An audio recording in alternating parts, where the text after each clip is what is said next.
भाई ने सवाल पूछा, मेरा मैदा ख़राब है। मेरे मोहतरम भाइयों, मैदे ख़राब हो तो ज़िंदगी में कभी मैदे की दवाई नहीं खानी, ज़िंदगी में कभी मैदे की दवाई। सबसे पहले मैं आपको आसान हल बताता हूँ, मैदा ख़राब हो जाए तो इसके लिए कोई दवाई चाहिए ही नहीं। क्या चाहिए इसके लिए? मेरे मोहतरम भाइयों, मैदा ख़राब है तो सबसे पहले मैदे को धो, सबसे पहले मैदे को करना चाहिए, वॉश करना चाहिए। देखो, हमने सारी ज़िंदगी सुना खाना खाने से पहले हाथ धोने चाहिए, खाना खाने से पहले। अच्छा, कभी ये भी सुना खाना खाने से पहले मैदा धोना चाहिए? सुना कभी? पता है क्यों नहीं सुना? क्योंकि हमने कभी इस्लाम को इतनी डेप्थ में पढ़ा ही नहीं। नबी सल्लल्लाहु अलैहि वसल्लम ने फरमाया, इंसान जितने बर्तनों को भरता है उसमें सबसे बुरा बर्तन उसका पेट। इंसान जितने बर्तनों को भरता है उसमें सबसे बुरा क्या है? पेट। अच्छा, एक बंदे का पेट खराब है, खराब पेट है, तो उसको पहले सही करना चाहिए कि उसमें खाना डालना चाहिए?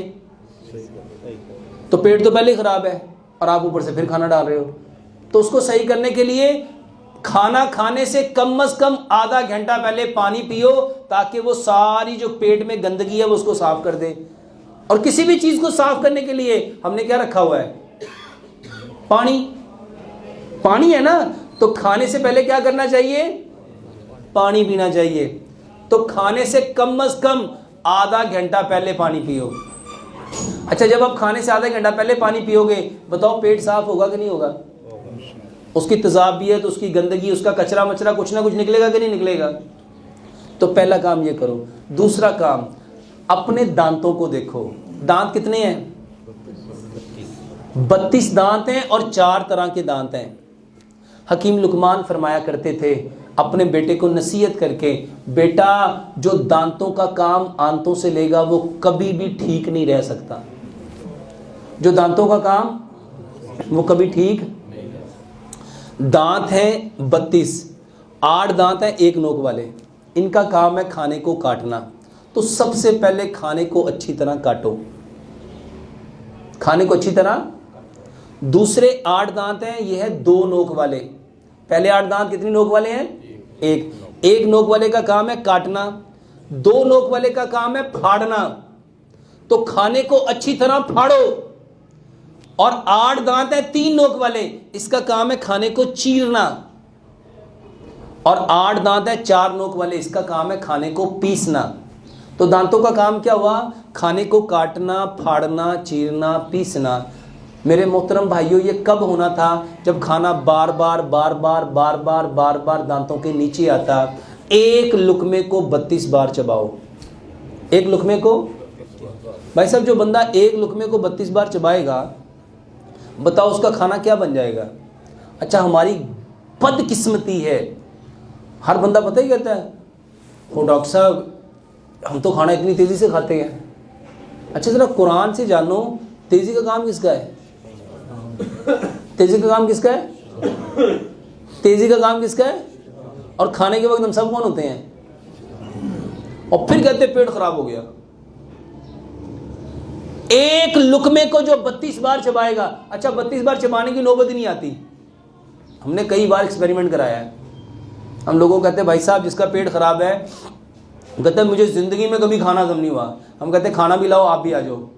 और मेरे पास अल्हम्दुलिल्लाह सुम्मा अल्हम्दुलिल्लाह, मेरे पास लोग आके बैठ के बाकायदा खाना खा के वो बताते हैं। मैं उनको प्रैक्टिकली बताता हूँ, ये नवाला है, इसको चबाओ और देखो 32 दफ़ा चबा के क्या बनता है। 32 बार जो खाना चबाएगा, बताओ उसका खाना क्या बन जाएगा? उसका पेट कभी ख़राब हो सकता है? पहला काम तो ये करो। और खाना खाने के 1.5 से 2 घंटे बाद पानी पियो, ये पहला काम। दूसरा काम, खाने के औकात क्या हैं? खाने का सबसे बेहतरीन वक्त जो अल्लाह ने बताया है कौन सा है? वो है सुबह का। कौन सा है? सुबह के वक्त में बरकत है। सुबह के वक्त में और मगरिब के बाद क्या खोल दिए जाते हैं? शैतान। और हमारा खाने का सबसे बेहतरीन वक्त कौन सा होता है? हम सबसे अच्छा खाना कब खाते हैं? कब खाते हैं? अब आप ना यूरोप के अकॉर्डिंग आ जाओ। जर्मन की कहावत है, breakfast same like king. Breakfast किसकी तरह लेना चाहिए? बादशाहों की तरह। और लंच सेम लाइक प्रिंस और डिनर सेम लाइक बेगर। अच्छा, पंजाब का कल्चर क्या था? लोग सिरी पाई कब खाते थे? बॉम कब खाते थे? निहारी कब खाते थे? मगज कब खाते थे? खाद कब खाते थे? पराठे कब खाते थे? लस्सी कब लेते थे? और मेरे मोहतरम भाइयों, मैं आपको दुनिया की सबसे जो बिल्कुल यूँ समझ लो वो खुराक जो आपको सबसे ज़्यादा बीमार करती है, वो है डबल रोटी, वो है। और माशाल्लाह यहाँ पे सारे बड़े फ़ख्र से कहते हैं हम तो स्लाइस और अंडा लेते हैं, और कितने अपने आप को एजुकेटेड समझते हैं। वो एजुकेटेड स्टूपिड हैं।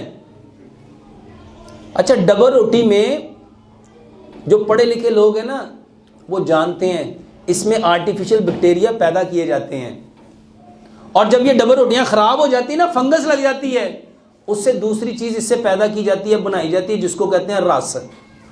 जिसको क्या कहते हैं? डबल रोटी जो गल सड़ जाती है। और मैं कोई कहानी नहीं सुना रहा, वल्लाहि मैं पूरे एविडेंस के साथ बात कर रहा हूँ। अच्छा, हमारे यहाँ बड़े फ़ख्र से यहाँ नाश्ता होता है डबल रोटी अंडे का, यहाँ होता है चाय रस का।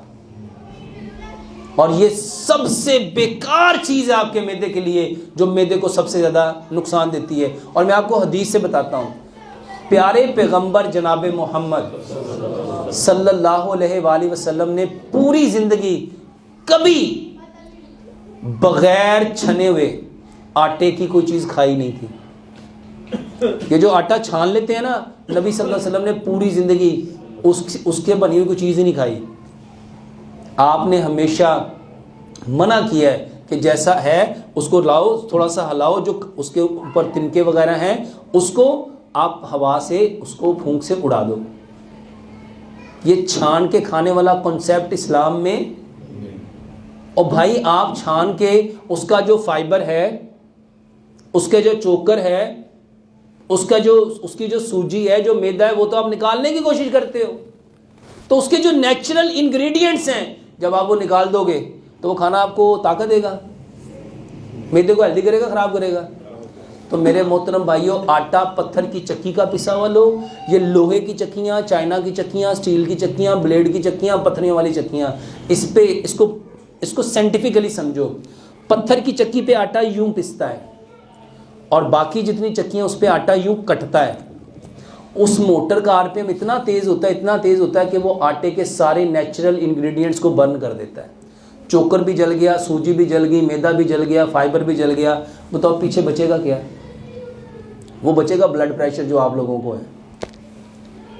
ये जला हुआ भूस जब आप लोग खाओगे, आटा किस लिए खाना था? जले हुए भूस के लिए कि ताकत के लिए? तो यहां क्या मिल रहा है? यहां तो वजन ही मिलेगा। पत्थर की चक्की का आटा खाओ और सिर्फ 40 दिन खा के देख लो, अगर कभी कब्ज हो जाए, कभी ब्लड प्रेशर हो जाए, कभी कोलेस्ट्रॉल बढ़ जाए, कभी आपको ये बवासीर हो जाए, कोई दवाई तो नहीं बता रहा। मेरे मोहतरम भाइयों, वो आटा जो रब ने आपके लिए पैदा किया था, बदकिस्मती से आपने वो आटा लिया जो चाइना की चक्कियों में आता है, और आप लोग इनको समझ रहे हो कि ये आपके खैर खाएं। तो आटा पत्थर की चक्की का खाओ। 4 बातें आपको बताई। खाना खाने से आधा घंटा पहले पानी पियो, 1.5 घंटा बाद पानी पियो, और एक लुकमे को 32 बार चबाओ। सुबह का खाना पेट भर के खाओ 60%, दोपहर का खाना 30%, शाम का खाना 10%। इसके बाद आपको बताया कि आप आटा पत्थर की चक्की का लेके आओ, और अगर एक काम कर लो, सिर्फ अपना खाना मिट्टी के बर्तन में पकाओ। खाना किस में पकाना है? अच्छा, मिट्टी के बर्तन में क्यों पकाना है? मिट्टी के बर्तन में खाना पकता है, और silver, steel, non stick, Teflon, pressure cooker में खाना गलता है। कभी कॉन्सेप्ट देखा गला हुआ और पका हुआ? एक सेब है पका हुआ, एक सेब है गला हुआ, कौन सा खाएंगे? अच्छा, एक शख्स सुबह भी, दोपहर भी, शाम भी गले हुए 2-2 सेब खाता है, और एक बंदा दिन में सिर्फ एक पका हुआ सेब खाता है। सेहत किसकी अच्छी होगी? अच्छा, वो तो 6 खा रहा है, वो क्या है? तो खाना कौन सा खाना चाहिए था? तो खाते कौन सा हो? अल्लाह ताला कुरान में फरमाते हैं, तुम पे जितनी बीमारियां आती हैं, मुसीबतें आती हैं, परेशानियां आती हैं, बिमा कसबत ऐदिहिम, आई दिन नास, ये तुम्हारे इंसानों के हाथों की कमाई है। जितनी बीमारियां वो इंसानों के, वो आटा कौन लेके आता है? यही हाथ लेके आते हैं। तो मेरे मोहतरम भाइयों, अच्छा बताओ मैदा खराब होगा? अच्छा मैंने कहानी सुनाई है कि हकीकत में मबनी बातें हैं? और एक दवाई जो मैं हर बंदे को कहता हूं खाओ, और अल्हम्दुलिल्लाह कई लाख ने, कई करोड़ों ने शुरू कर दी। और ये वो दवाई है जिसके बारे में अल्लाह ताला ने जिब्रील अमीन को बताया, और जिब्रील अमीन ने प्यारे पैगंबर जनाब मोहम्मद सल्लल्लाहु अलैहि वसल्लम को बताया। वो है काला दाना, कलवंजी। वो काला दाना है जिसमें मौत के सिवा हर बीमारी की शिफा है। और हमारी बदकिस्मती ये है, हमारे यहाँ पे लोगों के दिमाग इतने उलझे हुए हैं, कहते हो ये तो बड़ी गर्म होंगी हुई ना, खाई आग हैगी वो आग। अच्छा प्यारे पैगंबर जनाब मोहम्मद सल्लल्लाहु अलैहि वसल्लम क्या फरमा रहे हैं? इसमें क्या है? मौत के सिवा। और यहाँ माशाल्लाह अक्लमंद इंसान क्या फरमा रहा है? अच्छा किसकी बात सच्ची है? अच्छा हम किसकी बात को मानते हैं? हम मानते हो ना ना, मैं तुम मना किया सी ना, वेख्या ही आग हैगी सी, तेने बड़ा घर करना है। अच्छा क्या नबी सल्लल्लाहु अलैहि वसल्लम सिर्फ मक्के और मदीने के लिए आए थे? क्या यूनिवर्सल है? हम मेरे मोहतरम भाइयों, प्यारे पैगंबर जनाब मोहम्मद सल्लल्लाहु अलैहि वसल्लम रहमतल लिल आलमीन। तो कलवंजी, और दूसरी चीज़ है मेथी दाना। दूसरी क्या चीज़ है? मेथी दाना लेना है, मेथरे नहीं लेने। ये कलवंजी और मेथी दाना। मेरे मोहतरम भाइयों, अल्लाह का नाम लेके ये नीयत रखो कि बताने वाले कौन है? प्यारे पैगंबर जनाबे मोहम्मद सल्लल्लाहु अलैहि वसल्लम। 100 ग्राम कलवंजी लो, 100 ग्राम मेथी दाना, दोनों को मिक्स कर लो। रात को 5 गिलास पानी लो, 3 चाय के चम्मच कलवंजी मेथी दाना डालो। मेरे मोहतरम भाइयों, जिसको शुगर है, जिसको कोलेस्ट्रॉल है, जिसको एसिडिटी है, जिसके इवन कैंसर है, कोई बीमारी है, सारे खाओ। कैसे? 100 ग्राम कलवंजी, 100 ग्राम मेथी दाना, 5 गिलास पानी, 3 चम्मच उसमें डाल दो। जिसको शुगर है वो गुड़ ना डाले, बाकी उसमें 3 चम्मच गुड़ मिलाए और 3 चम्मच उसमें लेमन मिलाए। उसको इतना पकाओ, इतना पकाओ, इतना पकाओ, इतना पकाओ, 5 गिलास पानी, 4 गिलास रह जाए। इसको मिट्टी के बर्तन में रख लो। अगर इसमें आपको तेज़ाबियत ज़्यादा है, आपको कब्ज़ ज़्यादा है, आपको बवासीर ज़्यादा है, या फेस्चूला है, जिसके पेट ख़राब है, तो वो इसमें क्या करें? एक छोटा सा खीरा, एक छोटी सी गाजर, 2 इंच का टुकड़ा अदरक का, 2-3 टानियाँ सब्ज़ धनिया की, 2-3 टानियाँ पुदीने की, उसके अंदर डाल लें। इस पानी को सारी रात पड़ा रहने दो। 1.25 गिलास सुबह, 1.25 दोपहर, 1.25 शाम, खाने से आधा घंटा पहले अपने मैदे को इससे साफ़ करो। यकीन जानो, ये जोड़ों का दर्द, ये बवासीर, ये कब्ज़, ये गैस, ये गैंठिया, ये जिसको आप लोग कहते हो ब्लड प्रेशर, जिसको आप कहते हो कोलेस्ट्रॉल, जिसको आप लोग कहते हो कैंसर, सिर्फ 45 दिन ये पी के देख लो, फ़र्क ना पड़े तो फिर क्या ना। दूसरी चीज़ जिसके बारे में हज़रत आयशा सदीक़ा रज़ी अल्लाह तआला फरमाती हैं, हमारे यहाँ जब कोई बीमार होता था तलबीना चूल्हों पे चढ़ जाता था, तलबीना, और उस वक्त तक चूल्हे पे रहता था, या वो शख्स सेहतमंद हो जाता था या वो अल्लाह से मुलाकात कर लेता था। तलबीना किसे कहते हैं?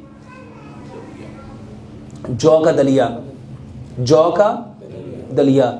मैं उसमें कुछ चीज़ें ऐड करने को कहता हूँ अपने इस इलाके के हिसाब से। आप उसको गुड़ में बनाओ, दूध में बनाओ, और अगर किसी को दूध सूट नहीं करता वो उसको पानी में बना ले, और अगर किसी को शुगर है वो उसमें गुड़ ना मिलाए, बल्कि उसके साथ ये जो चीज़ें बताने लगा हूँ, 2-3 बादाम लो, 2-3 काजू लो, 2-3 पिस्ते लो, 2-3 अखरोट लो, आधी चाय की चम्मच सौंफ, आधी चाय की चम्मच सफ़ेद तिल, आधी चाय की चम्मच चारों मगज़ डालो। इसको कूट लो। इसको कूटना है, ग्राइंड नहीं करना। इसको कूट के जब जौ का दलिया पक रहा उसके अंदर डाल दो, ताकि ये अच्छी तरह उसमें पक जाए। और उसके बाद कोई से सीजनल फ्रूट ले लो, जैसे केला है, जैसे सेब है, जैसे अमरूद है, जैसे चीकू है, जैसे कीवी है, और इसके साथ पपीते के 2-4 चम्मच ले लो, अनार के 2-4 चम्मच ले लो, अंगूर के 2-4 चम्मच ले लो, 2-4 खजूरें ले लो। इन सारी चीज़ों को ग्राइंड करके इसका शेक बना लो, इसकी मूसली बना लो, और जौ का दलिया जो पका है उसको चूल्हे से नीचे उतारो और ये सारे फल उसके अंदर डाल दो, इसको मिक्स कर लो। मेरे मोहतरम भाइयों, जितने लोग कहते हैं मुझे ये कमज़ोरी, ये कमज़ोरी, ये कमज़ोरी, ये कमज़ोरी, ये कमज़ोरी, सिर्फ ये तलबीना खाओ। कैसे खाना है इसको? मेरे मोहतरम भाइयों, पेट भर के नहीं खाना, क्योंकि प्यारे पैगंबर जनाब मोहम्मद सल्लल्लाहु अलैहि वसल्लम फरमाया करते थे, मोमिन एक आंत खाता है, मोमिन, और काफिर इसको कम से कम खाओ। और साइंस कहती है, बल्कि हकीम लुकमान की आपको एक बात बताता हूँ, हकीम लुकमान कहते हैं कम खाना इंसान खाता है, कम खाना और ज़्यादा खाना इंसान को खाता है, ज़्यादा खाना। और आज बताओ खाना किसको खा रहा है? क्या इंसान खाना खा रहा है या इंसान को खाना खा रहा है? मेरे मोहतरम भाइयों, इस तलबीना के 3 हिस्से करो, सुबह दोपहर शाम, खाने के बाद इसको मीठे के तौर पे लो, बेहतरीन इलाज है। यहाँ कोई भाई सवाल पूछना चाह रहे हैं?